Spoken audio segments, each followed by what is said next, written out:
almost no one raises the real issue of tax avoidance, right? And of the rich just not paying their fair share. I mean, it feels like I'm at a firefighters conference and no one's allowed to speak about water.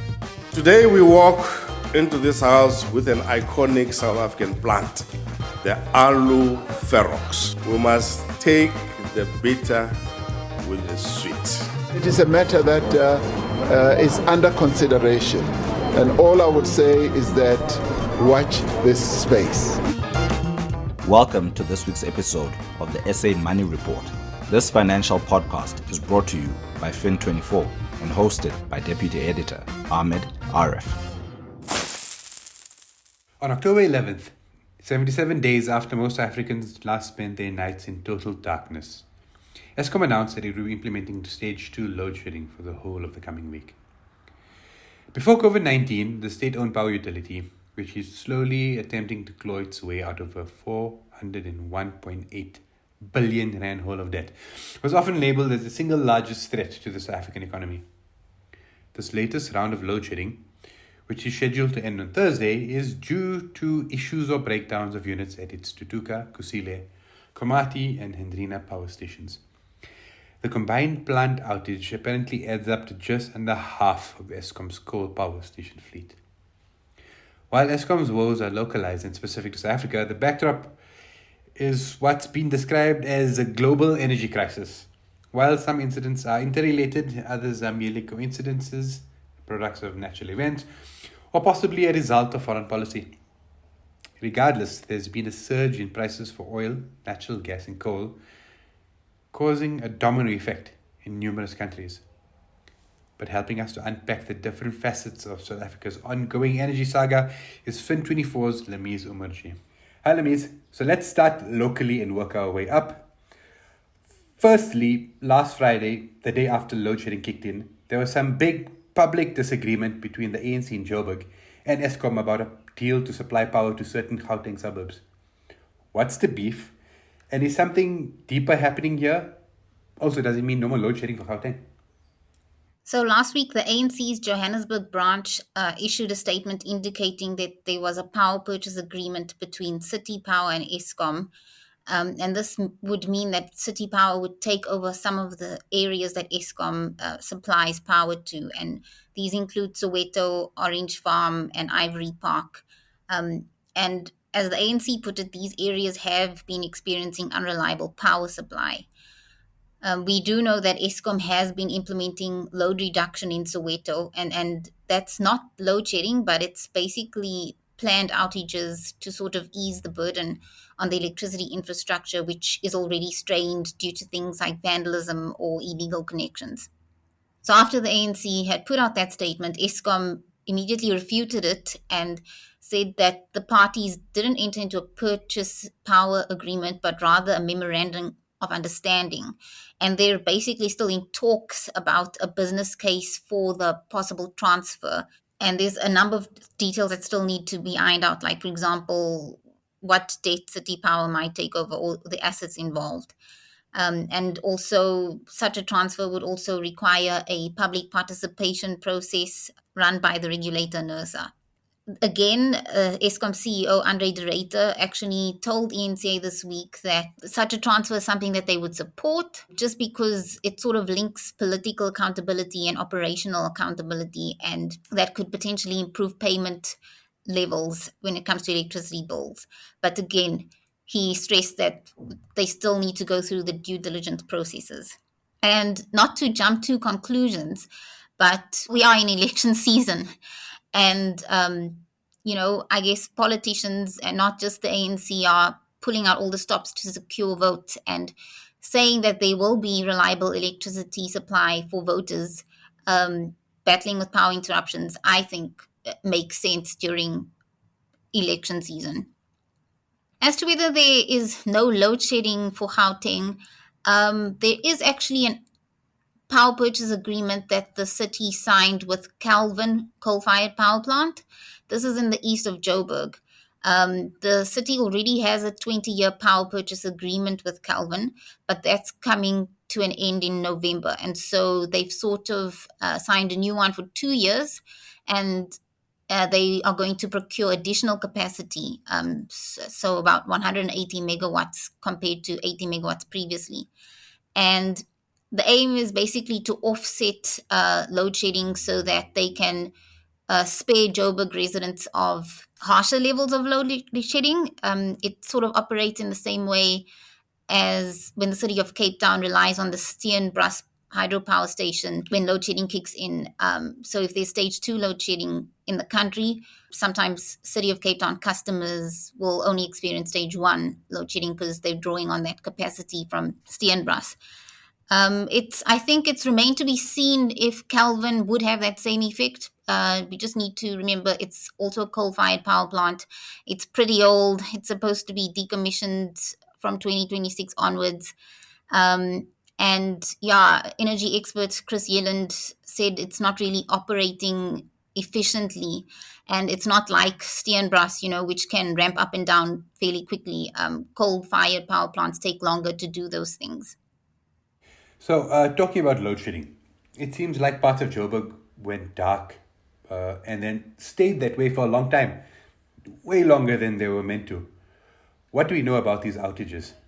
So different parts of Gauteng, like the west of Joburg, the east, and some parts of Tshwane were experiencing extended outages after load shedding. The city of Tshwane issued a statement indicating that load shedding was causing the electricity infrastructure to trip, especially when power is restored. There's often a surge that takes place, and both the city of Tshwane and City Power in Joburg have urged customers to unplug their electronics and things like geysers so that when power is restored, the system does not trip. City Power spokesperson Isaac Mangena said there was an added challenge of a vandalized mini substation and cable theft, which sort of contributed to Joburg's electricity system failures. Apparently, when there is load shedding, there is a greater chance for theft and vandalism of electricity infrastructure. City Power is also working with constrained resources. About 40% of substations need to be turned on and off manually, and some of the same teams have to tend to explosions, so they're really constrained. But the city's trying to mitigate against these things by replacing copper cables with aluminium cables, or installing protective structures around mini substations and deploying intelligence to monitor potential cable theft. City Power is also working with constrained resources. About 40% of substations need to be turned on and off manually, and the same teams have to tend to explosions, so they really are constrained. There also was a huge storm which created service backlogs, and while the city was still tending to those queries, load shedding hit, and that created further challenges. Moving on to what I've dubbed the Coal War. Most of us agree that coal is a major hindrance to our ambitions to combat climate change. Why is Energy Minister Gwede Mantashe seemingly infatuated by it still? I think you will have to ask the minister himself why he is pro-coal. But I think the argument we often get is that we have this vast resource in the ground and we have to use it. The minister has also previously spoken about including coal in the integrated resources plan, just so that we can test clean coal technologies. Another argument is that we need to take this transition on a step-by-step basis. We can't just switch off coal or the use of coal and then move to renewables. And to be fair to the minister, some researchers in the field have said the same thing, that the transition will take time. And that's why all this work is going into developing a just transition, because there will be socioeconomic impacts of moving away from an electricity system dominated by fossil fuels to one with renewables. If we shift to renewables, we can't let that create more poverty and unemployment. The minister has also previously said that we can't completely exclude fossil fuels from the energy mix. And I think that's also where gas comes in. A lot of environmental activists are not big on gas, but for now we don't have battery storage or other sorts of green fuels that we can rely on to compensate for when renewables fall short of generating power. And that will generally happen when the wind doesn't blow or the sun doesn't shine. There's been some criticisms around the stance of clean coal. What are other major players, including Eskom, which has been dubbed the biggest polluting power company in the world, saying about coal? Generally, there is a view by industry players, including Sasol, that clean coal technology, which you've probably heard of carbon capture technology, involves capturing carbon emissions in the atmosphere and then transporting it underground. This technology is very expensive and not economically viable. In fact, Dr. Crispian Olver of the Presidential Climate Change Commission, who was speaking at the Wind Energy Conference, Windaba, which took place last week, was quite frank in his comments that clean coal is a fantasy, and was probably something that decision makers were relying on to help them come to terms with this transition to renewables. And again, he put forward that it's not something that is economically viable. From Eskom's point of view, they are not opposed to renewables. In fact, they want to go big with renewables and clean energy generation. And the Eskom's head of the Just Energy Transition Office, Mandy Rambaros, has also publicly said we should not be investing more in fossil fuels. But in the meantime, we are going to have to rely on natural gas until we have options like green hydrogen or battery storage. Eskom actually is trying to procure battery storage through a project sponsored by the World Bank. So they're also not sitting on their hands and, waiting for it to happen. But, that sort of process could take about 10 to 15 years, according to the CEO, Andre de Ruyter. It seems Mantashe's views have put him on a collision course with other ministers that were apparently wooing envoys from the US, UK, France and European Union 2 weeks ago, basically for 76 billion rand to help South Africa transition away from coal. I mean, you have Mantashe then saying we must not collapse our economy because we are greedy for green funding. I mean, how important is it that we get enough green funding, and what will it help us achieve? It's great that Eskom has plans to go green, but it doesn't have the capital to just spend on new projects. It needs to sort out its debt problem, and it needs to decommission old power stations, and that costs money. And for now, it appears that getting climate finance is a solution. They could possibly get loans on a concessionary basis or on a condition that, for example, if they get funding, then they would in turn decommission coal-fired power plants. And that's just the kind of ideas we've heard being put forward over the years.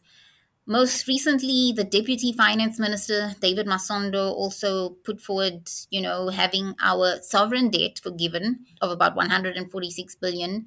In exchange, then government could use the capital it has to, sort of help Eskom go green or help Eskom decommission coal-fired power plants. So there are a lot of ideas going about. Another big thing is, as an example, with this meeting with these envoys, is that developed nations need to help developing nations decarbonize, just because the richer nations were the ones responsible for emissions historically. And I think there is a lot of attention for all this work of reducing emissions on Eskom, just because our electricity sector is sort of really mostly responsible for our emissions because it is based on coal-fired power generation. Lastly, Lamise, this is all happening amid a global energy crisis. Without going into too much detail, what's happening here, especially with big global players like China, and what's the knock-on effect? So we've generally seen surges in energy prices globally. For example, oil pushed past $80 a barrel this week, and apparently it's at its highest levels in 3 years already. China, they have an issue with coal supply because 60 out of, I think, 682 coal mines were closed due to flooding. And this is sort of responsible for 30% of its fuel supply for a year. And so I guess the lack of coal supply there is also driving up prices. And again, on India's side, they're also running low on coal supplies. And I guess all this shows me, it's sort of comforting to know, in a dark way, that South Africa is not the only place with power supply problems, and like the whole world is sort of navigating its way through it. Thanks, Lamise. This brings our show to an end. The music in this episode is courtesy of Getty Images and Epidemic Sound. This week's installment was produced with the help of Nomvelo Chalumbira. Thank you for listening.